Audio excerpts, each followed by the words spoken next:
विशेष संदेश दे सर। एक विशेष संदेश देने के लिए मैं आज मेरे समाज के सामने कुछ इम्पोर्टेंट विषय को बोलने के लिए सामने आया हूँ। ये महीने की 20 तारीख को एक बंजारों की मीटिंग हुई जिसे शंकर पवार ने बुलाया था। मैंने उसको लीगल नोटिस दिया कि तो अध्यक्ष नहीं होते हुए अब मीटिंग बुलाना गलत है, कानूनन गलत है, ऐसा काम मत करो। मेरे एडवोकेट की नोटिस लेने के बावजूद भी उसने इस मीटिंग को बुलाया और उसने इस मीटिंग को बुला के केवल 7 घंटे टोटल ऑनलाइन करके तिलावत को गाली देने के लिए ही बुलाया गया था। लेकिन समझने वाले तो समझ रहे थे कि इनकी होशियारी किस हद तक है और समाज को किस दिशा में लेके जा रहा है। मैं कुछ विशेष घटनाएं आप लोगों के सामने रखता हूं जो उन्होंने प्रस्ताव रखा था। प्रस्ताव जिसमें जो है ना हमारे पूर्व अध्यक्ष राजू नाईक जी आए थे और उन्हें अपने हिसाब से मनमानी बातें कर रहे थे। तो मैं उनसे ये जानना चाहता हूँ कि जब आप अध्यक्ष पद छोड़ने के बाद मेरे को कहाँ से समझाने के लिए आ गए। मुझे आप कहाँ समझाने के लिए आए जबकि आपका अध्यक्ष पद का कार्यकाल समाप्त हो गया था। मोटी झूठी बातें बोल के समाज को गुमराह करने का जो तरीका है वो ठीक नहीं है, ऐसा मैं उनसे कह रहा हूँ। अब रही बात, आज एक प्रतिनिधि मंडल शंकर पवार भेजा सो एक प्रतिनिधि मंडल एक्स एमएलसी रामुलु नायक के तत्वाधान में वो मेरे को मिलने के लिए आए थे। मैंने देखा उन लोगों को, तो जो कुछ बातें मेरे से जानना चाहते थे और कुछ बातें जो है ना मेरे से लेना चाहते थे। कुछ तो भी समाज को रास्ता दिखाओ, समाज बिगड़ता जा रहा है, समाज की स्थिति ठीक नहीं है और आप किसी न किसी ढंग से समाज को एक दिशा दो। मैं बोला आप प्रतिनिधि बन के आए हो या दिशा लेने के लिए मेरे पास संपर्क करने आए हो। जब आप प्रतिनिधि बन के आए हो तो आप प्रतिनिधि का भाग्य वफादारी क्या होती है वो करो। नहीं नहीं नहीं, हम आपसे अनुरोध करते हैं कि आप विड्रा कर लो। इसमें विड्रा करने वाली बात क्यों आ रही है। एक अध्यक्ष जब शंकर पवार मीटिंग बुलाता है तो मुझे विड्रा करने के लिए क्यों रिक्वेस्ट करता है। जब तू अध्यक्ष ही है तो तिलावत को विड्रा करने के लिए क्यों पूछ रहा है। तुझे क्या मुसीबत आन पड़ी है। नहीं बोले आप लोग आपने उनके ऊपर केस बुक किया है, उनके ऊपर क्रिमिनल केस बुक कर दिया है। अरे गुनहगार के ऊपर गुनाह नहीं लगाया तो क्या अच्छे लोगों के ऊपर लगाते क्या। उन्होंने गुनहगार है, गुनाह किया है, इसलिए उसके ऊपर गुनाह लागू होता है, इसीलिए उसके ऊपर केस बुक हुआ है। जो क्राइम करता है उसको क्राइम बोलते हैं, गुनाह करते हैं। तो इसने तो क्राइम किया है, गुनहगार है, गुनहगार को सजा देना चाहिए, इसलिए तो उसके ऊपर जो है ना ये हो रहा है। इधर उधर की सब बातें करने के बाद असल बात के ऊपर आए। मैंने कहा ये समाज जो है, समाज को सही दिशा देने का काम तिलावत करता है और कर रहा है। कई राज्यों में मैं जाकर जो है ना समाज के उत्थान के लिए जहां तक हो सके मैंने कोशिश किया है। आप कहते हैं कि समाज में समाज को संगठित रखने का है। ठीक है भाई, संगठित रखने का है। हम भी तो चाहते हैं कि समाज को संगठित रखें। आप एक बात मुझे बताओ,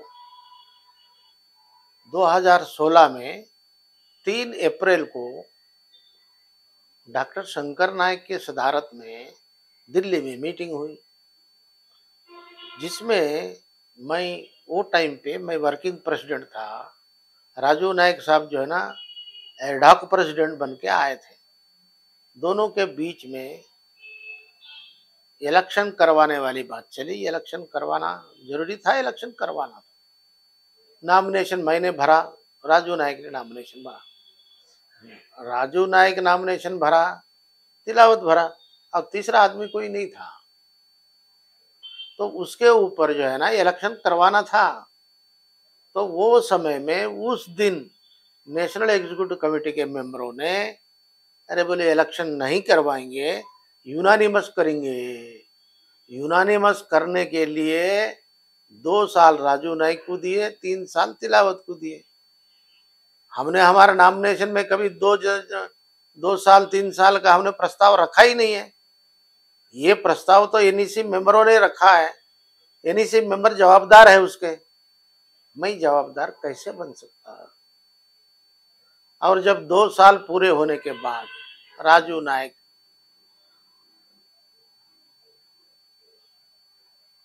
कार्यकाल समाप्त हो गया, मैंने कहा कि भाई तेरा कार्यकाल समाप्त हो गया। नहीं नहीं नहीं, मेरा कार्यकाल समाप्त नहीं हुआ।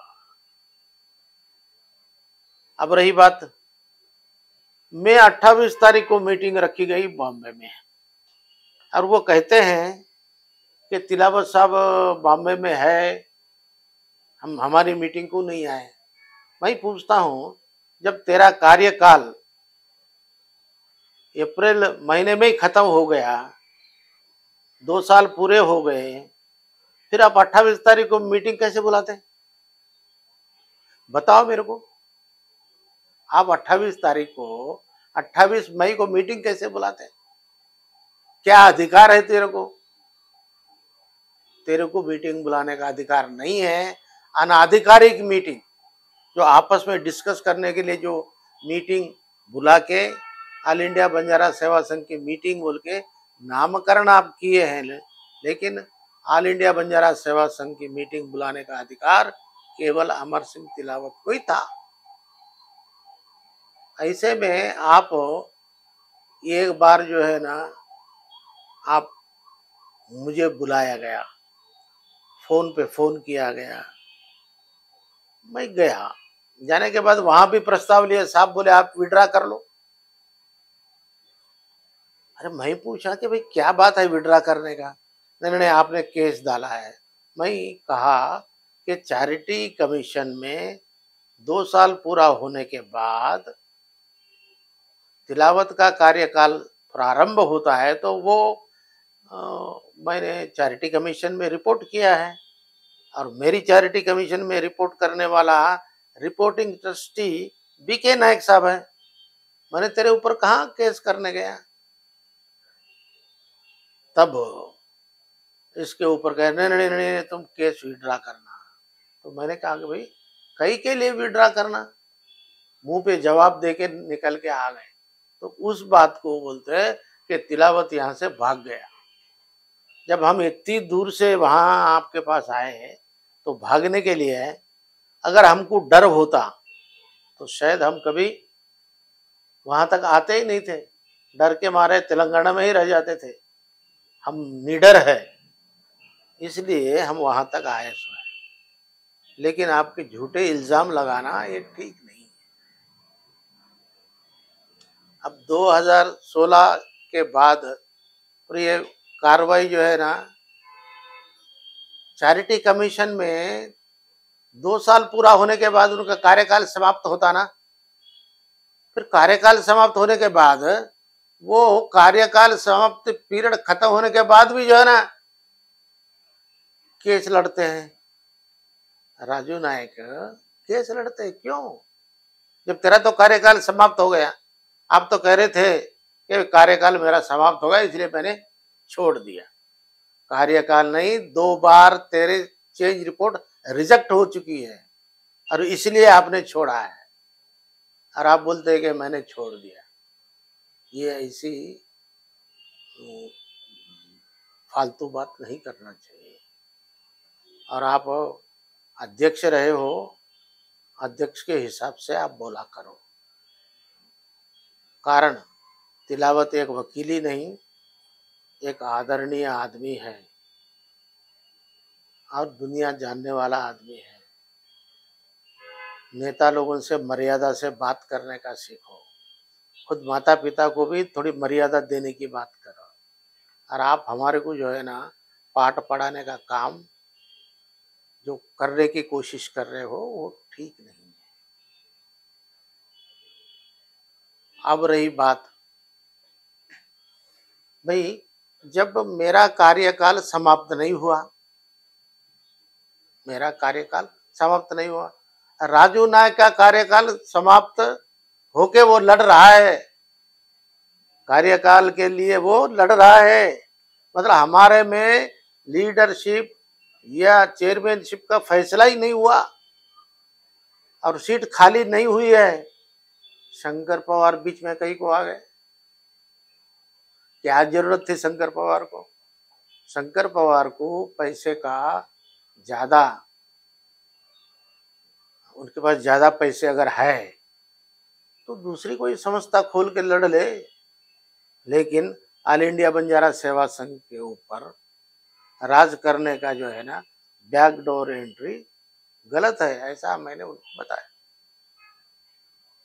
अब 2019 में जब केस हमारा चल रहा था चैरिटेबल ट्रस्ट में, तो एक चैरिटेबल ट्रस्ट में जगन्नाथ राव साहब आईएएस आईपीएस है और उसने चैरिटेबल ट्रस्ट का सेवागढ़ का अध्यक्ष है। जब वो अध्यक्ष है तब उसने मीटिंग बुलाई थी। उसमें जो है ना मेरे को मेरी जीत करे, मेरे को चुन के लाए बोल के शुरू किया। मैं बोला कि चुन के नहीं लाए, आपको जो घोषित है अवैध घोषणा है, ये अवैध घोषणा है जिसे कोई मान्यता नहीं है, ऐसा उसको समझा है। अब रही बात तिलावत साहब हमारे ऊपर केस करे, अरे यार क्या केस करे बताओ तो सही। पूरे झूठे कागज लगा के चैरिटी कमीशन में के आप चेंज रिपोर्ट दाखिल करते हैं और तिलावत साहब के ऊपर अड़चन लगाते हो, काम करने नहीं देते हो और समाज का जो है ना बिगाड़ा करते हो और कहते हैं मेरे ऊपर केस बुक कर दिए, मेरे ऊपर केस बुक करे। अरे मेरे भाई, तेरे ऊपर केस नहीं बुक करे, ये तो चैरिटी कमीशन में चेंज रिपोर्ट दाखिल करे। बीच में तू ही बीच में आके जो ना लटक रहा है, तू बीच में क्यों लटक रहा है? चैरिटेबल कमीशन का फैसला आना चाहिए। तो भाई शंकर पवार के और राजू नायक के जो 3 का लड़ाई चैरिटेबल ट्रस्ट में हो रही थी, तो मैंने अप्लाई करके चेंज रिपोर्ट पे स्टे ऑर्डर ग्रांट कर लिया। जो स्टे ऑर्डर पे ग्रांट किया वो है अप्रैल 2021। आज तक वो स्टे ऑर्डर कंटिन्यू है till the dispose of case. जब केस डिस्पोज ही नहीं हुआ तो वो मीटिंगों पे मीटिंग बुला रहे हैं। तो हमने कहा कि तेरी मीटिंग बुलाना गलत है। और उसमें दूसरी वाली बात क्या है, लेटर हेड का इस्तेमाल करना, लेटर पैड का, विजिटिंग कार्ड का और ऑल इंडिया बंजारा सेवा संघ का मोनोग्राम का इस्तेमाल करना गलत है, ये ठीक नहीं है। उसे नोटिस दिया गया। उसके बाद सुनने को तैयार नहीं, इसलिए उसके खिलाफ में केस दर्ज किया गया है। अगर वो आज भी नेशनल कमिटी के, मैं नेशनल प्रेसिडेंट हूं, अगर क्लेम करता है, क्लेम करना बंद कर दो, उसके ऊपर केस जो है ना बंद हो जाते हैं। और कल 20 तारीख वाली जो मीटिंग है वो भी वही है, गुना पे गुना, गुना पे गुना, गुना पे गुना। गुनेगार जो आदमी है वो गुना करता है। इसलिए ये सब चीजों के ऊपर सब लोगों को जो है लेकर आके जो आप मीटिंग बुलाए हैं, वो मीटिंग का कोई अर्थ नहीं है। चैरिटेबल ट्रस्ट का जजमेंट आने दो, नहीं तो मैं इलेक्शन बुलाता हूं, उसमें कॉन्टेस्ट करो। अभी 90% लोग ऑल इंडिया बंजारा सेवा संघ में काम करने के दिल लगा के काम कर नहीं सक रहे हैं, क्योंकि उसकी उम्र हो गई है। इसीलिए मैंने मेंबरशिप का नया कार्यक्रम चालू किया है। और इस मेंबरशिप में जो लोग ऑल इंडिया बंजारा सेवा संघ के मेंबर्स रहेंगे, वो सभी लोग 30 जनवरी 2025 को अपने अध्यक्षों को चुनेंगे। और उसमें 101 लोगों का भी चुनाव होगा। उसमें जो डायरेक्टर होते हैं, जैसे सोसाइटी में जो डायरेक्टर होते हैं, उसी नमूना से ये ऑल इंडिया बंजारा सेवा संघ सोसाइटीज एक्ट में है, सोसाइटीज रूल के मुताबिक इलेक्शन करवा देंगे। हमने यही किया है कि 30 जनवरी को इलेक्शन होगा। सारे भारत देश के बंजारों से मेरा अनुरोध है, जो बंजारा सेवा संघ जो मातृ संस्था में रह के सेवा करना चाहते हैं, तो आप लोग सदस्यता ले, मेंबरशिप ले, और जिसको आप जो मन से काम करना चाहता है वो सब लोग जो हम मौका देंगे। और आप जो है ना, मोस्ट प्रॉब्ली मैं तो प्रपोज कर रहा हूँ दिल्ली में एक कार्यक्रम हो, और दिल्ली में ही होगा 100%, उसमें दो राय नहीं है। इसलिए मैं ये चाहता हूँ कि शंकर पवार गुनहगार है, इसलिए उनके ऊपर केस है। शंकर पवार गुनहगार है, उसके ऊपर वो गुनाह किया है, इसलिए उनके ऊपर केस है। और मुझे विड्रॉ करने के लिए कहते हैं। तो मैंने कहा कि पहला केस करने वाला कौन है? चैरिटी कमीशन में जाके पहला केस करने वाला कौन है? हमारे मित्र शंकर पवार जी है। तो पहले तेरा केस विड्रॉ कर लो, उसके बाद मेरे पास आओ। मैं पीछे हटने वालों आदमी में से नहीं हूं, मैं पीछे हटना डरने वालों में से नहीं हूं। तुम गुनाह किए हो, वो गुनाह की सजा आपको मिल रही है, क्यों रो रो के बोल रहे हो? रोने की क्या जरूरत है? आपको वकीलों के ऊपर वकील को लगा रहे हो और लड़ने के लिए, तो तेरा कोई वकील कुछ काम नहीं कर सक रहा हमारे सामने, क्योंकि गुनाहगारों को साथ देने वाले वकील कितने दिन टिकेंगे? वो कितने आर्गुमेंट में टिकेंगे वो? और ये 30 तारीख के इलेक्शन के बाद भी अगर शंकर पवार नहीं सुधरे, तो अवश्य जो है ना बड़े बड़े केसेस डालेंगे और उसको ठीक करेंगे हम। और वो मेरे एक दोस्त करे थे, लगो शंकर पवार के ऊपर 2.5 करोड़ रुपए का जो है ना मानहानि का दावा लगाया। अरे मैं बोला, शंकर पवार मानहानि की, वो मेरा मानहानि कुछ नहीं बिगाड़ा अब बेचारा, लेकिन वो समाज का तो बिगाड़ डाला है, समाज का नुकसान हो रहा है उससे। वो ये नहीं जानते कि वो तिलावत का अपमान कर रहे हैं, ऐसा वो सोच रहा है। वो तिलावत का अपमान नहीं, भारत देश के बंजारों का अपमान कर रहा है। शंकर पवार जी, अभी भी समझने की कोशिश करो। अब भी तुम धूम हिलाए ना, धूम हिलाने के भी चार्ज होते हैं, उसके ऊपर भी केस होते हैं। जो झूठे दावा कर रहे हो, हमने तो कभी झूठा दावा करने की कोशिश नहीं किया है, लेकिन वक्त पड़ने पे हिंदू देवी देवताओं के पास शस्त्र अस्त्र सभी रहते हैं, हथियार रहता है, वो अपनी रक्षा के लिए रखते हैं। भगवान भी जब कोई मुसीबत आन खड़ी हो जाती है तो वही तलवार से जो है ना मुंडी काट के रख देते हैं। ऐसे देव देवताओं के भूमि, भारत भूमि में हम पैदा हुए थे। हम हथियार से डरने वाले नहीं हैं, हथियार से खेलना भी जानने वाले हैं। इसलिए मैं ये चाहता हूँ कि आप फजूल की बातें, अरे एक आदमी को समझाने के लिए मीटिंग बुला के 7 घंटे गाली देते, भाई हद हो गई यार। पैसे का तुम ऐसा दुरुपयोग मत करो, पैसे का ऐसा दुरुपयोग मत करो। अब रही बात,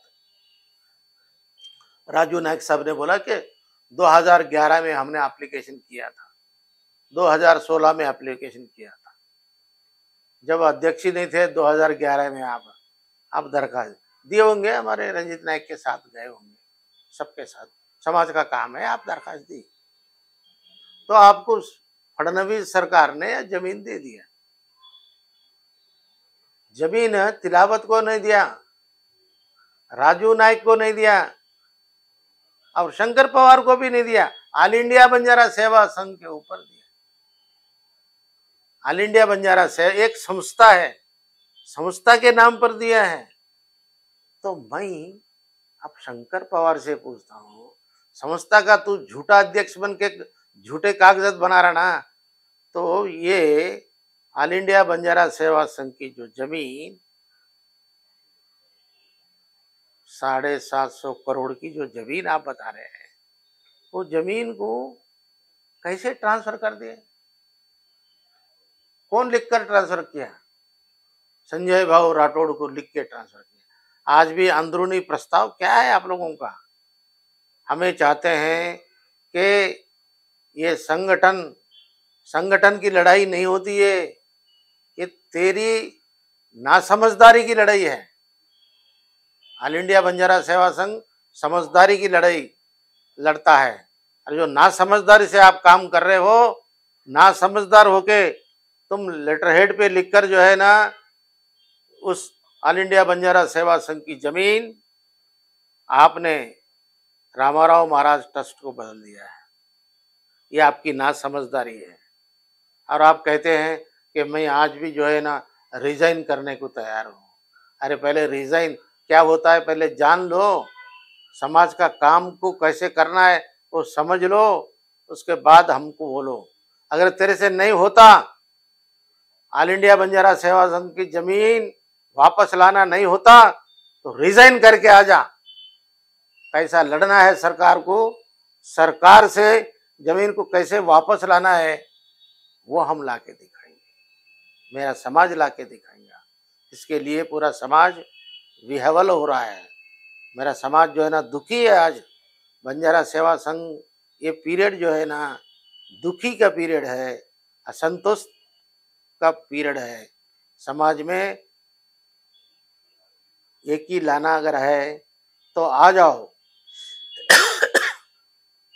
वोटिंग सिस्टम इंट्रोड्यूस कर रहा हूं, वोट दो, जीत जाओ। जो आदमी सबसे ज्यादा वोट लेता है वो जीत जाता है। शंकर पवार आप भी नॉमिनेशन डालो, हमारा कैंडिडेट तो तैयार है, डॉक्टर टीसी राठौड़ है, हमारा कैंडिडेट टीसी राठौड़ है। और टीसी राठौड़ के ऊपर तू लड़ और जीत जा। नको कौन बोल रहा है आपको? हमने कोई स्वार्थी नहीं है, एक्सटेंशन नहीं मांगने वाले हैं। हम सिर्फ मांगने वाले हैं समाज का कल्याण, समाज पे विश्वास, सब लोगों का भरोसा। तो 30 जनवरी को इलेक्शन होके रहेगा। जो सदस्य आइडेंटिटी कार्ड लेंगे वही लोगों को अलाउ किया जाएगा। कृपा कर सभी समाज में सेवा करने वाले लोग, ऑल इंडिया बंजारा सेवा संघ को पसंद करने वाले लोग, ऑल इंडिया बंजारा सेवा संघ को मार्गदर्शन करने वाले लोग, सभी वोटरों से वोटर बन के आपके नेता को चुने, आपको नेता चुने, ऐसा मैं आप लोगों से अनुरोध करते हुए मेरे 2 शब्द आज यहाँ समाप्त करता हूँ। जय हिंद,